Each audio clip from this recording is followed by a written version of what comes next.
Hello सभी शिक्षक साथियों को नमस्कार। स्टार कार्यक्रम बैक टू स्कूल उपचारात्मक शिक्षण। हमें स्टार कार्यक्रम के अनुसार वर्क बुक्स में क्या कराना है, जानिए इसकी पूरी जानकारी टीचर सॉल्यूशन पर। अगर आप चैनल पर नए हैं तो एक बार सब्सक्राइब करें, बेल आइकन प्रेस करें, जिससे कि आपको नवीनतम नोटिफिकेशन मिल सके। इस स्टार कार्यक्रम जो कि हमारे शिक्षा विभाग द्वारा चलाया गया था, उसी का एक हिस्सा है। ये दूसरा भाग है जिसमें बैक टू स्कूल कार्यक्रम के बाद में उपचारात्मक शिक्षण कार्य करवाया जा रहा है। यह है जनवरी से इस सत्र के अंत तक चलता रहेगा। इसमें हमें जो 2 वर्ष के कोरोना काल में जो बच्चों के सीखने के स्तर में कमी आई, जो लर्निंग गैप हुआ, उस खाई को भरने का काम किया जा रहा है कि बच्चों का जो लर्निंग गैप है उसे पूरा किया जा सके। और ये जो वर्क बुक्स राज्य सरकार द्वारा, शिक्षा विभाग द्वारा जो दी गई है, उनमें कार्य कराना। तो स्टार प्रोग्राम का यह सेकंड पार्ट उपचारात्मक शिक्षण, रेमेडियल टीचिंग, इसी के बारे में मैं आज आपको बताने जा रहा हूँ। उपचारात्मक शिक्षण यह एक साप्ताहिक कार्य योजना कैसे बनानी है, हमें उपचारात्मक शिक्षण रजिस्टर कैसे संधारण करना है, अंतिम रेखा मूल्यांकन कैसे किया गया है, प्रपत्र 1, 2, 3 हमें कैसे भरने हैं, इन सब की जानकारी आपके इस वीडियो में आपको मिलेगी। Star back to school remediation programme यह है एक राज्य सरकार की बहुत ही उत्कृष्ट योजना, जिसमें बच्चों को लर्निंग गैप जो हुआ उसकी पूर्ति करने के लिए, बच्चों को उनके क्लास स्तर तक लाने के लिए, उनके कक्षा स्तर तक लाने के लिए यह रेमेडिएशन प्रोग्राम शुरू किया गया। इसमें यहाँ पीओज के द्वारा पंचायत स्तरीय प्रशिक्षण हुए और पंचायत स्तरीय प्रशिक्षण में सभी संस्था प्रधान, सभी विषयाध्यापक, उन सभी को प्रशिक्षण दिया गया, जिसमें यह सुचारू रूप से किया गया कि आप इस पूरे कार्यक्रम को, रेमेडिएशन प्रोग्राम को बिल्कुल जमीनी स्तर पर लागू करें। इसमें जो भी बताया गया उसकी 2 मुख्य जो प्राथमिकता क्या थी पंचायत स्तरीय प्रशिक्षण की, वो हम देखेंगे। एक तो ये था कि आज हम क्या हासिल करने वाले हैं इस प्रशिक्षण में, यह उद्देश्य पंचायत स्तरीय प्रशिक्षण का था। इसमें कार्य पुस्तिकाओं का उपयोग करके प्रभावी उपचारात्मक कार्यक्रम को हमें कैसे कार्यान्वित करना है, एंड लाइन असेसमेंट के बाद स्टूडेंट्स ग्रुपिंग कैसे करनी है, यह सबसे महत्वपूर्ण बिंदु थे। इसी के क्रम में वहाँ बैक टू स्कूल रेमेडिएशन जो प्रोग्राम था, उसको यह निर्धारित किया गया कि जनवरी से इस सत्र के एंड तक, शैक्षणिक वर्ष के अंत तक मैक्सिमम 1.5 घंटा अर्थात पहले 2 कालांश प्रतिदिन हमें इस रेमेडिएशन प्रोग्राम को देना है। प्रत्येक संस्था प्रधान ये निश्चित करेगा दिन प्रतिदिन प्रथम 2 कालांश रेमेडिएशन प्रोग्राम को ही देगा। इसके अलावा सीखने के स्तर के अनुसार समन्वय बनाना, जैसे कि छात्रों को ग्रेड स्तर के बजाय उनके सीखने के स्तर पर पढ़ाया जाएगा कि बच्चे का ग्रेड स्तर तो है उसकी क्लास, लेकिन उसको सीखने का स्तर, उसका लर्निंग लेवल क्या है। लर्निंग लेवल अगर ब्लो है, नीचे है, तो उसको उसी के स्तर के बच्चों के साथ में पढ़ाना है, सिखाना है और इस वर्क बुक के माध्यम से वो कार्य कराना है, वो प्रश्न पत्र करवाने हैं, वो वर्कशीट करवानी है। सम्मान सीखने के स्तर के सभी छात्र एक समूह में बैठेंगे। मान लो अगर कक्षा 7 का बच्चा है, कक्षा स्तर उसका 7 है, लेकिन अगर वह कक्षा 5-6 के लेवल का है, लर्निंग लेवल उसका कक्षा 5-6 है, तो वह 5-6 के ग्रुप में ही बैठेगा। अगर कोई बच्चा 8 का है, अगर उसका लर्निंग लेवल 5-6 का है, 6-7 का है, तो वह लर्निंग लेवल के समकक्ष जो छात्र हैं उन्हीं के साथ में बैठकर अध्ययन करेगा, उसे अध्ययन करवाया जाएगा। क्लस्टर कार्यपुस्तिका द्वारा पिछली कक्षाओं के दक्षताओं पर जोर दिया गया है कि क्लस्टर कार्य पुस्तिकाएं जो भी अपने विद्यालय में बच्चों को वितरित की गई हैं, पहल, प्रयास, प्रवाह और प्रखर के पार्ट 2 का उपयोग हमारे को इस रेमेडिएशन प्रोग्राम में करना है। इसके अलावा मैं आपको बता दूं, उपचार के लिए छात्र समूहन हमें कैसे करना है। उपचारात्मक अवधि के दौरान समान सीखने के स्तर के सभी छात्रों को एक साथ बैठने की आवश्यकता होती है। अगर समान सीखने का लर्निंग लेवल जिन बच्चों का समान है, चाहे कक्षा स्तर कोई भी हो, तो समान सीखने के स्तर के सभी छात्रों को एक साथ एक समूह में बैठाना है और उन्हें कार्य कराना है, जैसा सीसी और एसआईक्यू में होता था, ताकि शिक्षक के लिए लक्षित सहायता प्रदान करना आसान हो। क्योंकि अगर किसी भी कक्षा का बच्चा हो, लेकिन अगर उसका लर्निंग लेवल जो भी बच्चे हैं उनका अगर एक समान है, तो उन सभी बच्चों को समूह में कार्य कराना आसान रहता है और लक्ष्य की पूर्ति होती है, उद्देश्य पूरा होता है। शिक्षक का ध्यान उस छात्र समूह पर भी होना चाहिए जिसे पिछली ग्रेड दक्षताओं पर उपचार की आवश्यकता होती है। तो शिक्षक ये विशेष ध्यान रखेगा कि छात्र का जो समूह है उस समूह पर विशेष ध्यान देगा कि पिछली ग्रेड की जो दक्षताएं हैं उन पर भी उपचार की आवश्यकता होनी चाहिए।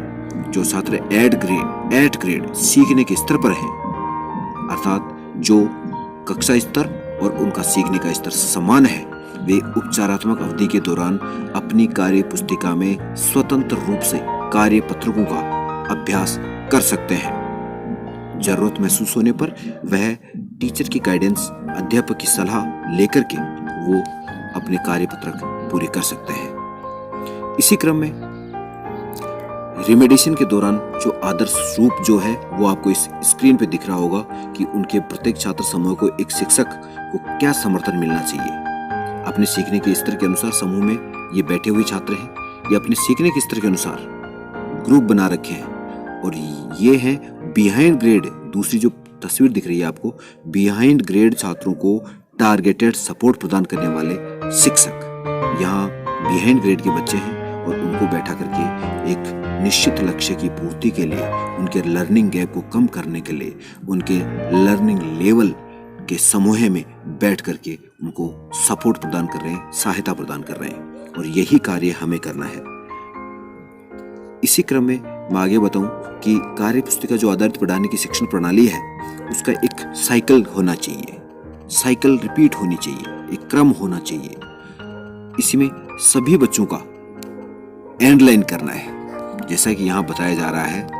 ये सभी बच्चों का हमें एंड लाइन करना है और सभी बच्चों का एंड लाइन करना है और एंड लाइन जो करना है वो 21 से 24 जनवरी के बीच में किया गया है और मुझे उम्मीद है कि सभी शिक्षक साथियों ने इसको पूरा कर लिया होगा अब तक। लेकिन कार्य पुस्तिका के पार्ट 2 के शुरू में जो दिया हुआ है उसी को हमें एंड लाइन, पेज नंबर दिए हुए हैं, जो अनुक्रमणिका दे रखी है उसमें पेज नंबर और एंड लाइन असेसमेंट जो भी है लिखा हुआ है। मैं इसके उदाहरण आपको देके बताऊंगा। विद्यार्थी समूहीकरण एंड लाइन आकलन के आधार पर ही करना है। हमें बच्चों का जो समूह बनाना है कि उसका लर्निंग लेवल किस स्तर का है, यह निर्धारित करना हमें एंड लाइन आकलन के आधार पर है। एंड लाइन आकलन करना है अर्थात हमें एंड लाइन असेसमेंट करना है और उसी के आधार पर उसका लर्निंग लेवल निश्चित होगा और लर्निंग लेवल के आधार पर समान लर्निंग लेवल के बच्चों का समूह एक ही बनाना है और उसके आधार पर हमें उनको आगे सलाह देनी है। इसमें समूह बना लिया, एंड लाइन कर लिया, उसके बाद में दक्षता आधारित प्लानिंग करनी है हमें बच्चों को पढ़ाने के लिए। दक्षता आधारित प्लानिंग होगी, उसके बाद में बच्चों के साथ हमें गतिविधि करनी है, साथ में बैठिए गतिविधि करनी है। गतिविधि करने के बाद में बच्चे कार्य पुस्तिका में उसका अभ्यास करेंगे। ये एक साइकिल क्रम है, साइकिल क्रम को देखते हुए हमें ये कार्य कराना है। इसमें हमें बच्चे कार्य पुस्तिका में अभ्यास करेंगे और उसके बाद में दक्षता पढ़ाने के बाद प्रत्येक बच्चे का आकलन हमें करना है कि बच्चे में कितना परिवर्तन हुआ, बच्चा 8 ग्रेड से कितना दूर है, 8 ग्रेड पे आया या नहीं आया, नहीं आया तो हमारे को उसके लिए और अधिक क्या करने की आवश्यकता है। तो कार्य पुस्तिका में दिए गए आकलन द्वारा हमें ये करना है। उसके बाद में फिर से हमें अगर कोई कमी रही है, 8 ग्रेड तक नहीं पहुंचा है, तो दक्षता आधारित प्लानिंग पुनः करनी है उस बच्चे के अनुसार। इसी क्रम में मैं आगे बता दूं कि ये जो वर्क बुक है, ये आपकी इंग्लिश की वर्क बुक है, उसका मैं उदाहरण देने जा रहा हूँ आपको। ये वर्क बुक है 3-4 की, कक्षा 3-4। इसमें आपको इंग्लिश की वर्क बुक मिलेगा for bridge course. Bridge course में हमने बेस लाइन असेसमेंट किया। हमने बेस लाइन असेसमेंट स्टार्टिंग में कर लिया था, और ब्रिज कोर्स में बेस लाइन असेसमेंट के बाद में हम ये पेज नंबर 1 से 4 तक था, और उसके बाद में वर्कशीट 1 शुरू हुई थी। इसी प्रकार से 1, 2, 3, 4, 5 वर्कशीटें की थी। उसके बाद में असेसमेंट फर्स्ट आया था, आकलन पहला आया था।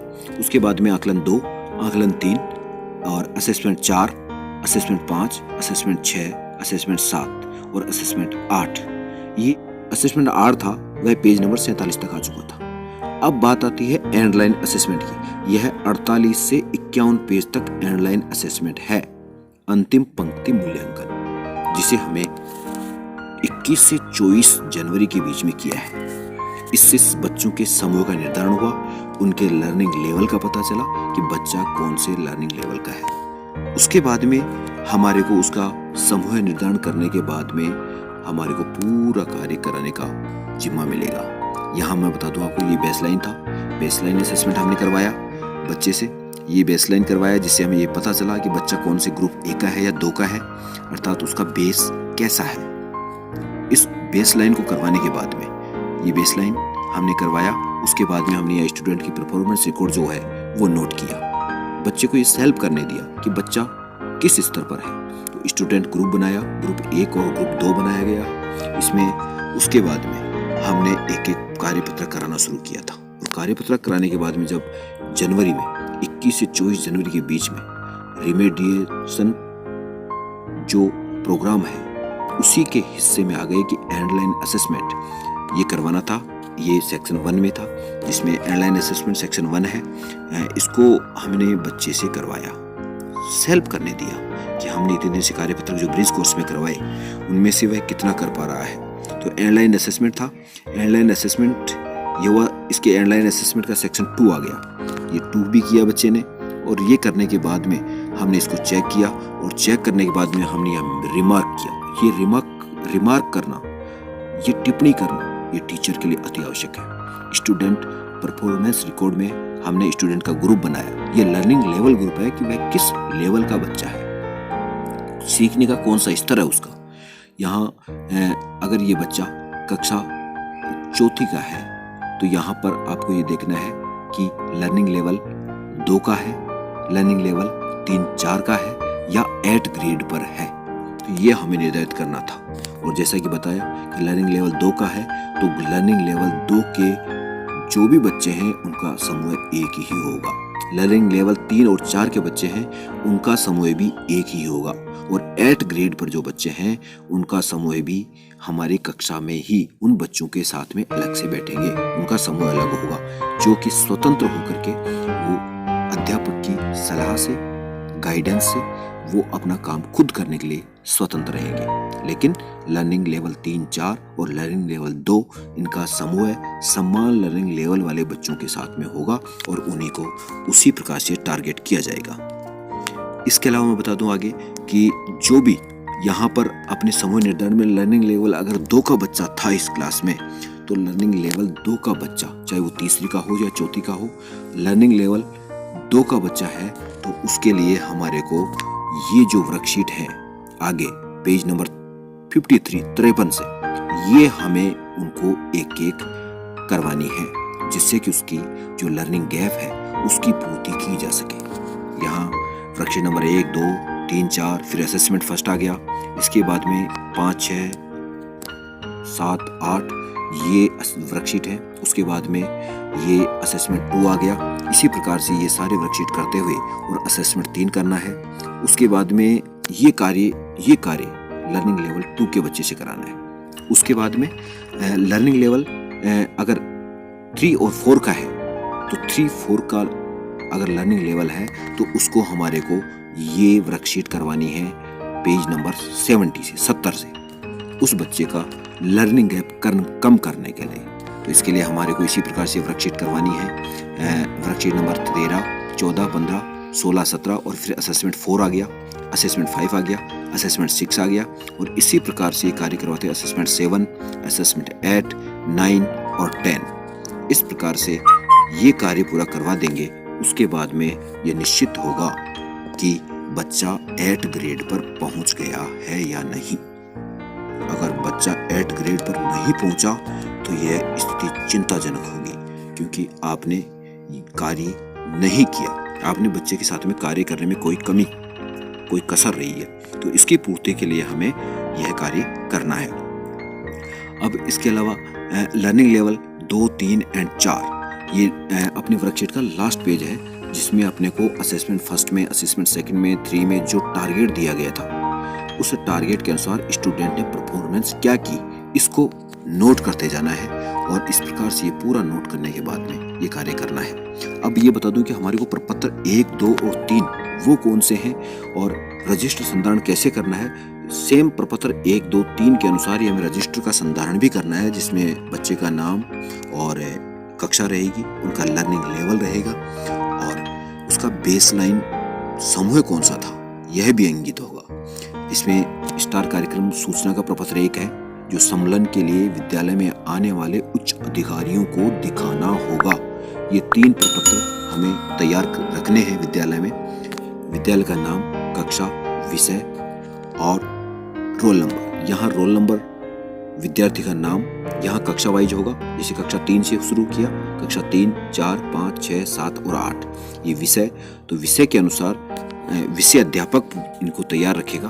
विद्यार्थी का नाम है कि जैसे मान लो अंग्रेजी विषय है और अंग्रेजी विषय के अध्यापक को ये तैयार करना है कि विद्यार्थी के नाम लिखने हैं कक्षा के हिसाब से जो पढ़ाता है। इसके अलावा फिर बेसलाइन टेस्ट में उसका समय कौन सा था, छात्र का नाम जो होगा उस छात्र के यहाँ नाम होगा और यहाँ उसका समूह इंगित करना है, उसका कौन सा समूह था। उसके बाद में एंड लाइन टेस्ट में समूह 8 ग्रेड है या LL कौन सा है, 2 है, 3, 4 है, ये यहाँ पे अपने को इंगित करना होगा। और उसके बाद में उपचारात्मक शिक्षण उसके साथ में किया जा रहा या नहीं किया जा रहा, ये हमारे को करना है। इसी प्रकार से हमें यहाँ प्रत्येक बच्चे की डिटेल्स यहाँ देनी होगी, प्रत्येक बच्चे का नाम लिखना होगा, प्रत्येक बच्चे के टेस्ट में जो बेसलाइन टेस्ट हुआ उसमें कौन सा समूह बनाया गया था, निर्धारित था, वो बताना होगा। एंड लाइन टेस्ट में हमें कौन सा उसका लर्निंग लेवल दिया, 8 ग्रेड दिया, जो भी दिया वो होगा। और उपचारात्मक शिक्षण उसके साथ में किया जा रहा है या नहीं, हाँ नहीं का जवाब यहाँ पर आपको देना होगा। इस प्रकार से ये पूरा कार्य इस पत्रक में करना है, प्रपत्र 1 में। दूसरा है स्टार कार्यक्रम समेकित सूचना प्रपत्र 2। इसमें भी विद्यालय है, विषय है और दिनांक है। इसमें हमें क्या करना है, ये कक्षा 3 लिखी हुई है, कुल विद्यार्थियों की संख्या लिखनी है यहाँ पर। उसके बाद में ये कुल विद्यार्थियों की संख्या आ गई। बेसलाइन टेस्ट समूह 1 में संख्या कितनी है, बेसलाइन टेस्ट समूह 2 में संख्या कितनी है वो लिखनी है कक्षा 3 की, और एंड लाइन टेस्ट में 8 ग्रेड की संख्या कितनी आई। इसके अलावा एंड लाइन टेस्ट में LL1 और 2 की संख्या कितनी है वो इसमें लिखनी है। इस प्रकार से ये कार्य पूरा करना है। इसके अलावा फिर बात आती है कक्षा 4 की। इसी प्रकार से 4, 5 और 6 ये प्रपत्र 3 आ गया। यहाँ पे ये बताया कि प्रपत्र जो 2 है वो कक्षा 3, 4 और 5 का है। इसके अलावा प्रपत्र जो 3 होगा वो भी समेकित सूचना वाला प्रपत्र है। ये प्रपत्र 3 होगा जिसमें विद्यालय, विषय और दिनांक लिखनी होगी।